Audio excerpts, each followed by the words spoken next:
బాబాసాహెబ్ అంబేద్కర్ గురించి, వాళ్ళ యొక్క త్యాగాల గురించి, వాళ్ళ జీవితంలో కొన్ని సన్నివేశాలు మనకు చెప్పడం జరిగింది. సార్కు ప్రత్యేకంగా ధన్యవాదాలు. మన సాహిత్యం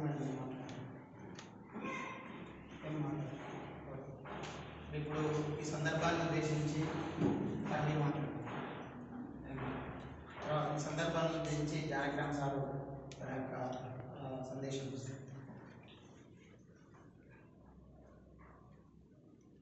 ఏమైనా విద్యార్థులందరికీ బాబాసాహెబ్ అంబేద్కర్ గారి సత్యమైన రమాబాయి అంబేద్కర్ గారి 88వ వర్ధంతి ఇవాళ తెలియజేస్తున్నాను.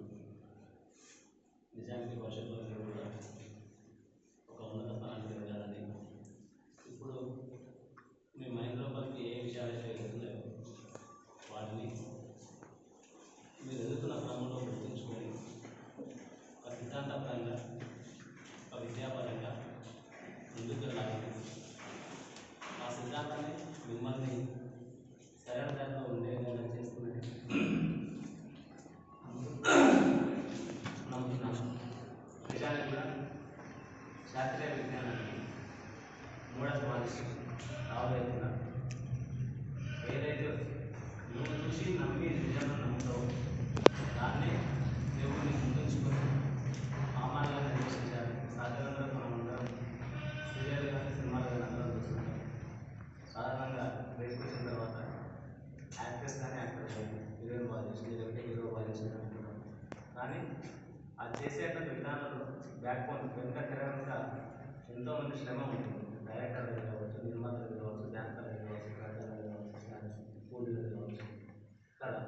సో ఆ విధంగా డాక్టర్ బాబాసాహెబ్ అంబేద్కర్ గారు మాత్రమే మనకు ముందు కనిపిస్తున్నారు. మాత రమాబాయి అంబేద్కర్ గారు పూర్తిగా బాబాసాహెబ్ అంబేద్కర్ గారికి చేతులు వాళ్ళుగా ఉన్నారన్నమాట, విరాడుతున్నారు.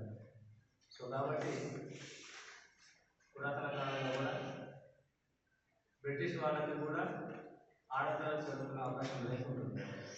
కనీసం మేము చదువుకున్నాము అని ఒక లెటర్ పెట్టుకునే అవకాశం లేకుంటుంది. ఆ అవకాశం మొట్టమొదటిసారిగా 1950 తర్వాత భారతదేశంలో ఉంది. మన తర్వాతనే వాడుతుంది. అంటే సాధారణ తరగతి తీవ్రమైన వ్యవస్థ ఉంటుంది, చదువుకోవడానికి అవకాశం లేకుంటుంది. పురాతన కాలంలో బ్యాక్ టు బ్యాక్ ఏం జరిగిందని ప్రదర్శన మనం ఏ విధంగా చదువుతున్నాము, మనము మన ఫ్యామిలీకి ఏ విధంగా బ్యాక్బోన్ అవుతున్నాము, మనం వేరే వాళ్ళకి ఎలా సహాయం చేస్తున్నాము, మనము మనం అనుకున్న లక్ష్యాన్ని చేరుకుంటున్నామా లేదా, మనం ఒక ఎంప్లాయీగా స్థిరపడుతున్నామా లేదా, ఏ విధంగా నువ్వు స్థిరపడాలంటే నువ్వు ఇంకొక నలుగురికి హెల్ప్ చేసే విధంగా స్థిరపడాలి. నీ చేతి కింద ఇంకో నలుగురు పనిచేయగలగాలి. నువ్వు ఇంకోరి కింద కాకుండా నీ చేతి కింద ఇంకో నలుగురు పనిచేసేయాలి. నువ్వే ఇంకో నలుగురు స్టార్ట్ ఇస్తాడు. అలాంటి స్థానాన్ని ఎన్నుకోవాలి.